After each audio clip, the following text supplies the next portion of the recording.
जब देश नए साल का जश्न मना रहा था, तब देश की राजधानी में सड़क पर एक बेटी ने न सिर्फ दम तोड़ा, बल्कि उसकी जान लेने वालों ने इंसानियत को भी चूर चूर कर दिया।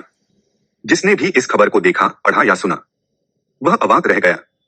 31 दिसंबर और 1 जनवरी की दरमियानी रात।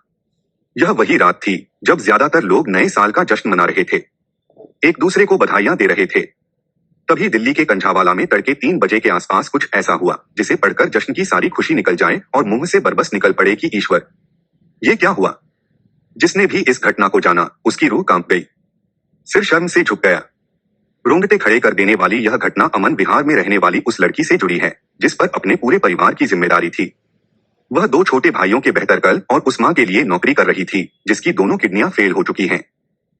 चूंकि वह इवेंट मैनेजमेंट का काम देखती थी तो देर रात घर लौटती थी। जब वह घर नहीं पहुंची तो परिवार ने अगले दिन सुबह 8 बजे पुलिस को बताया। इसके बाद जो खुलासे हुए उससे पुलिस भी दहल गई।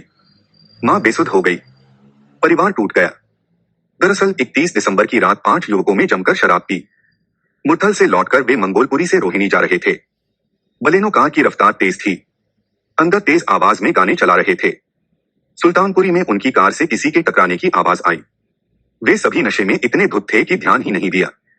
एक संकरे रास्ते पर वे 2 व्हीलर पर सवार होकर आ रही युवती को कुचल चुके थे। युवती कार के नीचे बम्पर और पहियों के बीच फंसी हुई थी।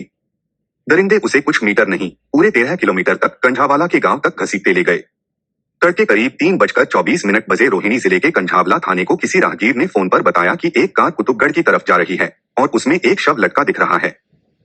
पुलिस ने जांच शुरू कर दी। तड़के 3:53 पर एक क्षतिग्रस्त स्कूटी मिली। जांच आगे बढ़ी, लेकिन तड़के 4:11 बजे पुलिस को शव मिलने की सूचना मिल गई। कोई राहगीर कुछ कर पाता या पुलिस पहुंच पाती, तब तक देर हो चुकी थी। नशे में धुत युवक तब तक युवती को कुचल चुके थे, उसके परिवार के सहारे को कुचल चुके थे, माँ बाप से उसकी बेटी की जिंदगी छीन चुके थे। कार थमी तो लोगों ने जो देखो उसका मंजर शब्दों में बयां कर पाना मुश्किल है। युवती के शरीर पर एक कपड़ा नहीं बचा था, सारी हड्डियां और पसलियां चकनाचूर हो चुकी थीं। सड़क से रगड़ लगने की वजह से शरीर का पिछला हिस्सा लगभग गायब हो चुका था। एक पैर गायब था, दूसरा पैर पूरी तरह टूटकर घूम चुका था।